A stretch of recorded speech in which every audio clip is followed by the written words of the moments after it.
guys, welcome back to our YouTube channel. Chocolate cake with vanilla ice cream അടിപൊളി കോമ്പിനേഷനാണ്. ഒരു രക്ഷയില്ലാത്ത ടേസ്റ്റാണ്. അപ്പോൾ വളരെ ഈസി ആയിട്ട് ഈ ഐസ്ക്രീമിൻ്റെ കൂടെ കഴിക്കാൻ പറ്റുന്ന കേക്ക് നമുക്ക് എങ്ങനെ പ്രിപ്പയർ ചെയ്യാമെന്ന് കാണാം. ഐസ്ക്രീമിൻ്റെ കൂടെ മാത്രമല്ല കേട്ടോ, നമുക്ക് ബർത്ത്ഡേ സെലിബ്രേഷൻസ്, വീട്ടിലെന്തെങ്കിലും ഫംഗ്ഷനൊക്കെ വരുമ്പോൾ വളരെ ഈസി ആയിട്ട് ചെയ്യാൻ പറ്റുന്ന ഒരു കേക്കാണ്. അപ്പോൾ കേക്ക് ഉണ്ടാക്കാൻ കുറേ പേർക്കൊക്കെ ഇഷ്ടമാണെന്നുണ്ടെങ്കിലും ബീറ്റർ ഇല്ല, വിപ്പിംഗ് ക്രീം വെച്ചിട്ട് ക്രീം ശരിയാവുന്നില്ല, അങ്ങനെ പല കാരണങ്ങൾ കൊണ്ട് ആരും കേക്ക് ഉണ്ടാക്കാറില്ല. പക്ഷെ നമുക്ക് ഈ ക്രീം വളരെ ഈസി ആയിട്ട് ഉണ്ടാക്കാം. അതിന് നമുക്ക് മെയിനായിട്ട് വേണ്ട 2 ഇൻഗ്രീഡിയൻ്റ് എന്ന് പറയുന്നത് ഡാർക്ക് ചോക്ലേറ്റും ഇതുപോലൊരു പീസാണ് വേണ്ടത്. നമുക്കിങ്ങനെ ഡാർക്ക് ചോക്ലേറ്റ് വാങ്ങാൻ കിട്ടും. ഞാൻ മോഡിൻ്റെയാണ് നോർമലി വാങ്ങാറ്. നിങ്ങൾക്ക് ഏതാണ് കിട്ടുന്നതെന്നുണ്ടെങ്കിൽ അതിൻ്റെ അവൈലബിലിറ്റി അനുസരിച്ച് നിങ്ങൾക്ക് വാങ്ങാം കേട്ടോ. എന്നിട്ട് റൂം ടെമ്പറേച്ചറിലാണെന്നുണ്ടെങ്കിൽ നമുക്ക് പെട്ടെന്ന് അത് മെൽറ്റായി കിട്ടും. ചെറുതായിട്ടൊന്ന് പീൽ ചെയ്തെടുക്കുക. അതിലേക്ക് പിന്നെ വേണ്ടത് ഈ അമൂലിൻ്റെ ഒരു ഫ്രഷ് ക്രീമാണ്. 250 ml കറക്റ്റ് ഒരു 1 kg കേക്കിലേക്ക് ഇതുപോലൊരു പീസ് ഡാർക്ക് ചോക്ലേറ്റും പിന്നെ നമുക്ക് ഇതുപോലൊരു ഫ്രഷ് ക്രീം ഉണ്ടെന്നുണ്ടെങ്കിൽ വളരെ സിമ്പിളായിട്ട് പെട്ടെന്ന് തന്നെ കാര്യം നടന്നു എന്ന് പറയാം. അപ്പോൾ ഈ ചോക്ലേറ്റ് പീൽ ചെയ്ത് കഴിഞ്ഞാൽ പെട്ടെന്ന് നമുക്ക് മെൽറ്റായി കിട്ടും. ഇനി പീലർ ഇല്ലയെന്നുണ്ടെങ്കിൽ ചെറിയ ചെറിയ പീസാക്കിയാലും മതി. ദെൻ നമ്മൾ ഈ ക്രീം അതിലേക്ക് ഒഴിച്ചതിന് ശേഷം ലോ ഫ്ലെയിമിൽ സ്റ്റൗവിൽ വെച്ച് നന്നായിട്ട് മിക്സ് ചെയ്ത് കൊടുക്കുക. ഒരു 2 മിനിറ്റിനുള്ളിൽ തന്നെ നന്നായിട്ട് ക്രീമൊക്കെ എന്താ പറയുക, ചോക്ലേറ്റൊക്കെ മെൽറ്റായി നല്ല ഈ ഒരു കൺസിസ്റ്റൻസിൽ നമുക്ക് കിട്ടും. ഇനി നിങ്ങൾക്ക് മധുരം കുറവാണെന്നുണ്ടെങ്കിൽ ഇതിലേക്ക് പഞ്ചസാര പൊടിച്ചതോ ഡയറക്റ്റ് ആഡ് ചെയ്ത് കൊടുക്കാം. ഇപ്പോൾ ഡാർക്ക് ചോക്ലേറ്റിന് മധുരം കുറവാണെന്നുണ്ടെങ്കിൽ നമ്മൾ മധുരം ആഡ് ചെയ്ത് കഴിഞ്ഞാൽ കുറച്ചും കൂടി ടേസ്റ്റ് ഉണ്ടാവും. ദെൻ കുറച്ചൊന്ന് ചൂടാറി കഴിഞ്ഞാൽ നമുക്കത് പൈപ്പിംഗ് ബാഗിലാക്കിയിട്ട് കുറച്ച് നീക്കി വയ്ക്കാം. കേക്കിൻ്റെ തട്ടിൽ ഈ ക്രീം ജസ്റ്റ് ഒന്ന് അപ്ലൈ ചെയ്തതിന് ശേഷം നമ്മൾ ഓരോ ലെയർ കേക്ക് വെക്കുക. അപ്പോൾ കേക്കിൻ്റെ വീഡിയോ ഞാൻ മുന്നേ ഓൾറെഡി ചെയ്തിട്ടുണ്ട്. അല്ലെങ്കിൽ നിങ്ങൾക്ക് അത് നോക്കി ഉണ്ടാക്കാം. ഞാൻ ആ സെയിം റെസിപ്പിയാണ് ഫോളോ ചെയ്തിരിക്കുന്നത്. അപ്പോൾ അതിൻ്റെ ലിങ്ക് ഞാൻ മേലെ കൊടുക്കാം, അതുപോലെ ഡിസ്ക്രിപ്ഷൻ ബോക്സിലും കൊടുക്കാം. സോ നിങ്ങളൊന്ന് ചെക്ക് ചെയ്ത് നോക്കിയാൽ മതി. വളരെ ഈസി ആട്ടോ. ഈ കേക്ക് ഉണ്ടാക്കാനും ബീറ്ററൊന്നും വേണമെന്നൊന്നുമില്ല, അല്ലാതെ നമുക്ക് ഉണ്ടാക്കാം. അപ്പോൾ ബീറ്ററൊന്നും ഇല്ലാത്തവർക്ക് വളരെ ഈസി ആയിട്ട് കേക്കും ഉണ്ടാക്കാം, ക്രീമും ഉണ്ടാക്കാം. അപ്പോൾ അതിനുള്ള സിമ്പിൾ മെത്തേഡാണിത്. അപ്പോൾ നമ്മൾ ഈ ക്രീം അപ്ലൈ ചെയ്യുമ്പോൾ നോർമലി കിട്ടുന്ന ആ ഒരു ക്രീമിൻ്റെ ഒരു കൺസിസ്റ്റൻസിയിലല്ല നമുക്ക് കിട്ടുക. കുറച്ചൊരു ലൂസ്, കുറച്ചൊരു തിക്ക്, അങ്ങനത്തെ ഒരു കൺസിസ്റ്റൻസി ആയിരിക്കും. നമുക്കങ്ങനെ വലിയ കാര്യമായിട്ടുള്ള ഡിസൈൻ ഒന്നും ചെയ്യാൻ പറ്റില്ല.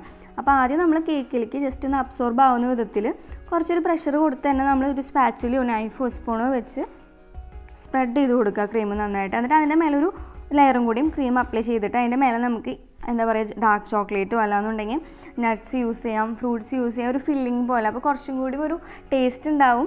അല്ലാന്നുണ്ടെങ്കിൽ കംപ്ലീറ്റ്ലി ചോക്ലേറ്റ് വെച്ച് കഴിഞ്ഞാൽ ഒരു റിച്ച് ചോക്ലേറ്റ് ടേസ്റ്റിൻ്റെ ആ ഒരു എന്താ പറയുക, ഭയങ്കര അടിപൊളിയാണ് ഇത് വാനില ഐസ്ക്രീമിൻ്റെ കൂടെ കഴിക്കാൻ കേട്ടോ. വാനില ഐസ്ക്രീമിൻ്റെ കൂടെ കഴിക്കണമെന്നില്ല, തന്നെ കഴിക്കാൻ നല്ല ടേസ്റ്റാണ്. അങ്ങനെ നമ്മൾ കംപ്ലീറ്റ് ലെയറിലും ഇതുപോലെ ചോക്ലേറ്റ് സ്പ്രെഡ് ചെയ്തെടുക്കുക. മേലത്തെ ലെയർ കുറച്ചും കൂടി ഫിനിഷിങ്ങിൽ കിട്ടാനായിട്ട് അടിയിലത്തെ ലെയർ കേക്ക് വെക്കുക മേലെ. അല്ലാന്നുണ്ടെങ്കിൽ സെൻറ്ററിൽ വരുന്ന ആ ഒരു ലെയർ ഉണ്ടല്ലോ, അത് വെക്കുകയാണെന്നുണ്ടെങ്കിൽ നമുക്ക് കുറച്ചും കൂടി ലെവലിൽ എന്താ പറയുക ടോപ്പ് പോർഷൻ നമുക്ക് കിട്ടും. നമ്മളിപ്പോൾ അതുപോലെ സ്പ്രെഡൊക്കെ ചെയ്ത് കഴിഞ്ഞ് കഴിയുമ്പോൾ ചോക്ലേറ്റും അതുപോലെ തന്നെ ഷുഗർ സിറപ്പൊക്കെ ആക്കി കഴിയുമ്പോൾ ഇങ്ങനെ കേക്കിൻ്റെ ബോർഡിൽ വരുന്ന എക്സ്ട്രാ വരുന്ന സംഭവങ്ങൾ കൈയോടെ തന്നെ നമ്മളൊരു കോട്ടണോ ഒരു ടിഷ്യൂ വെച്ച് ജസ്റ്റ് ഒന്ന് വൈപ്പ് ചെയ്ത് കൊടുക്കാമെന്നുണ്ടെങ്കിൽ നല്ല ഫിനിഷിങ്ങിൽ നല്ല നീറ്റായിട്ട് നമുക്ക് കേക്ക് ചെയ്തെടുക്കാൻ പറ്റും. ഇനി ഞാൻ മേലത്തെ ലെയറിൽ ഒരു ലെയർ എന്താ പറയുക ക്രീം അപ്ലൈ ചെയ്തിട്ടുണ്ടായിരുന്നു. നെക്സ്റ്റ് ലെയർ ചെയ്യാനായിട്ട് പൈപ്പിംഗ് ബാഗ് യൂസ് ചെയ്യുന്നുണ്ട്. പൈപ്പിംഗ് ബാഗ് ഇല്ലയെന്നുണ്ടെങ്കിൽ സ്പൂൺ വെച്ച് ആക്കിയാലും മതി. ജസ്റ്റ് ഒന്ന് ആക്കി കൊടുക്കുക. അപ്പോൾ ഇപ്പോൾ നിങ്ങൾക്ക് നോക്കി കഴിഞ്ഞാൽ കാണാൻ പറ്റും ക്രീം കുറച്ച് തിക്കായിട്ടുണ്ട്. അപ്പോൾ ഇരിക്കും തോറും കുറച്ചൊന്ന് തിക്കായിട്ട് വരും. അങ്ങനെ കംപ്ലീറ്റ്ലി നമ്മൾ കേക്കിൻ്റെ മേലെ ആക്കിയതിന് ശേഷം സൈഡിലേക്ക് നമുക്ക് സ്പ്രെഡ് ചെയ്യാനായിട്ട് നോർമൽ കേക്കിൽ അപ്ലൈ ചെയ്യുന്ന ക്രീം പോലെ അത്രയും തിക്കല്ല, അതുകൊണ്ട് കുറച്ച് ടഫായിരിക്കും.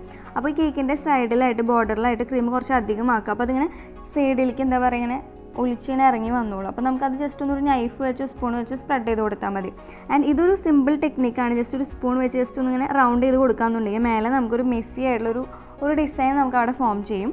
വളരെ എളുപ്പമാണ്. സൈഡിൽ നമുക്ക് വേണമെങ്കിൽ അങ്ങനെ ചെയ്യാം. അപ്പോൾ വേറെ എന്താ പറയുക, കേക്ക് ഉണ്ടാക്കുന്ന ടൂൾസും കാര്യങ്ങളും ഡിസൈനിങ്ങിന് വേണ്ട കാര്യങ്ങളൊന്നുമില്ല. അങ്ങനെയാണെന്നുണ്ടെങ്കിൽ ഒരു സ്പൂൺ വെച്ച് നമുക്കിങ്ങനെ സ്പ്രെഡ് ചെയ്തെടുക്കാം. എന്താ പറയുക, ഒരു മെസ്സി ലുക്ക് ആകുമ്പോൾ കാണാനും രസം ഉണ്ടാവും. പിന്നെ കംപ്ലീറ്റ്ലി ഇങ്ങനെ ചോക്ലേറ്റ് ഇങ്ങനെ വീണെടുക്കുമ്പോൾ കഴിക്കാൻ നല്ല ടേസ്റ്റ് ആയിരിക്കും. ഞാൻ ജസ്റ്റ് ഇങ്ങനെ ഒരു നൈഫ് വെച്ച് ജസ്റ്റ് ഒന്ന് ഇങ്ങനെ ഫിനിഷ് ചെയ്ത് കൊടുക്കുന്നുണ്ട്. ഇല്ലയെന്നുണ്ടെങ്കിലും കുഴപ്പമൊന്നുമില്ല. എന്നിട്ട് കുറച്ച് നേരം ഫ്രിഡ്ജിൽ വയ്ക്കുക. എന്നിട്ട് പുറത്തെടുക്കുമ്പോൾ കണ്ടു ഇപ്പോൾ കുറച്ചും കൂടിയും ക്രീം തിക്കായിട്ടുണ്ട്. അപ്പോൾ ഇത്രയേ ഉള്ളൂ. വളരെ സിമ്പിളാണ്. റൗണ്ടിൽ നമ്മൾ കേക്കിൻ്റെ സൈഡിലൊക്കെ ഫുൾ നന്നായിട്ട് ക്രീം തേച്ചിട്ടുണ്ട്.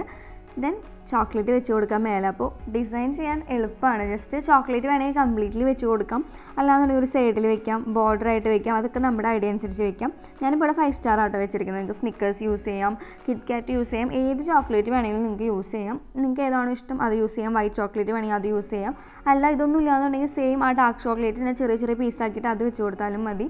ഇനി ചോക്ലേറ്റ് ഒന്നും വെച്ച് കൊടുത്തില്ലെങ്കിലും നോ പ്രോബ്ലം.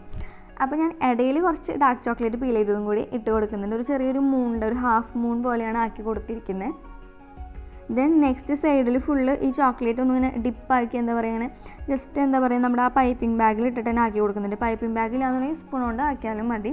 അപ്പോൾ ഒരു ചെറിയൊരു ഡിസൈൻ പോലെ വരും, ഇങ്ങനെ ചോക്ലേറ്റ് ഇങ്ങനെ മേലെ നിന്ന് ഇങ്ങനെ ഒലിച്ചിങ്ങനെ വീഴുന്ന പോലെ. അപ്പോൾ അങ്ങനെ സൈഡിൽ ഫുള്ള് അങ്ങനെ ആക്കി കൊടുക്കുന്നുണ്ട്. അപ്പോൾ നല്ല കുറച്ചൊരു തിക്ക് കൺസിസ്റ്റൻസിലായിട്ടുണ്ടാവും. ഇപ്പോൾ ഭയങ്കര ലൂസായിരിക്കില്ല, അതുകൊണ്ട് തന്നെ പെട്ടെന്ന് അധികം അങ്ങനെ ഒലിച്ച് അടി വരെ എത്തൊന്നുമില്ല. കുറച്ചൊരു ഹാഫ് വരെ കേക്കിൻ്റെ ഒരു സെൻറ്റർ പോർഷൻ വരെ ഇങ്ങനെ ഡിപ്പായിട്ട് ഇങ്ങനെ വീണ് കിടക്കുന്നത് കാണാൻ നല്ല രസമായിരിക്കും. പിന്നെ നമ്മൾ കേക്ക് ഉണ്ടാക്കുമ്പോൾ മേലത്തെ ലെയർ എപ്പോഴും കളയാതെ പതിവ്. കളയാതെ നമ്മളിങ്ങനെ അതും ഇങ്ങനെ സ്ക്വയർ പീസാക്കി കഴിഞ്ഞാൽ നമ്മൾ ഈ ബ്രൗണിയൊക്കെ കഴിക്കുന്ന പോലെ നമുക്ക് ഐസ്ക്രീമിൻ്റെ കൂടെ ഇതും കഴിക്കാൻ നല്ല ടേസ്റ്റാണ്. ഞാൻ ജസ്റ്റ് എന്താ പറയുക ഷുഗർ സിറപ്പ് ജസ്റ്റ് ഒന്ന് വെറ്റ് ചെയ്ത് കൊടുത്തിട്ട് അതിൻ്റെ മേലെ ഈ ചോക്ലേറ്റിൻ്റെ ആ ഒരു ക്രീം തന്നെ ജസ്റ്റ് അപ്ലൈ ചെയ്ത് കൊടുക്കുക. നമുക്ക് പല ഡിസൈനിൽ വേണമെങ്കിൽ ചെയ്യാണ്ടോ, വേണമെങ്കിൽ കംപ്ലീറ്റ്ലി ചെയ്യാനാകും. ഇങ്ങനെ സൈഡിൽ തന്നെ ഇങ്ങനെയും ജസ്റ്റ് ഒന്ന് ആക്കി കൊടുക്കാം. അപ്പോൾ ഇതാണ് നമ്മുടെ കേക്കിൻ്റെ ഒരു ഫൈനൽ ലുക്ക് എന്ന് പറയുന്നത്. അടിപൊളി ടേസ്റ്റാണ്, കാണാനും വലിയ കുഴപ്പമൊന്നുമില്ല. ബിഗിനറിനൊക്കെ വളരെ ഈസി ആയിട്ട് ചെയ്യാൻ പറ്റും. കേക്കിൻ്റെ ടൂൾസും ബീറ്ററും ഒന്നും വേണ്ട. നിങ്ങൾ എല്ലാവരും ഇത് ട്രൈ ചെയ്ത് നോക്കുക. അപ്പോൾ നമ്മൾ കേക്ക് കട്ട് ചെയ്യുമ്പോൾ അതിൻ്റെ ഇന്ന പോർഷൻ എന്ന് പറയുന്നത് ഇങ്ങനെയാണ്. അത്യാവശ്യം ക്രീമും ഇതൊക്കെ വരുന്നുണ്ട്, നല്ല ടേസ്റ്റാണ്. വാനില ഐസ്ക്രീമിൻ്റെ കൂടെ ഒരു രക്ഷയില്ല കേട്ടോ. നിങ്ങൾ എല്ലാവരും ഇത് ട്രൈ ചെയ്ത് നോക്കിയിട്ട് ഐസ്ക്രീമിൻ്റെ കൂടെ കഴിച്ച് നോക്കിയിട്ട് എങ്ങനെയുണ്ടെന്നുള്ള അഭിപ്രായമൊക്കെ കമൻറ്റ് ചെയ്ത് അറിയിക്കാം. സോ ഈ ഒരു വീഡിയോ നിങ്ങൾക്ക് എല്ലാവർക്കും ഇഷ്ടപ്പെട്ടെന്ന് വിചാരിക്കുന്നു. താങ്ക്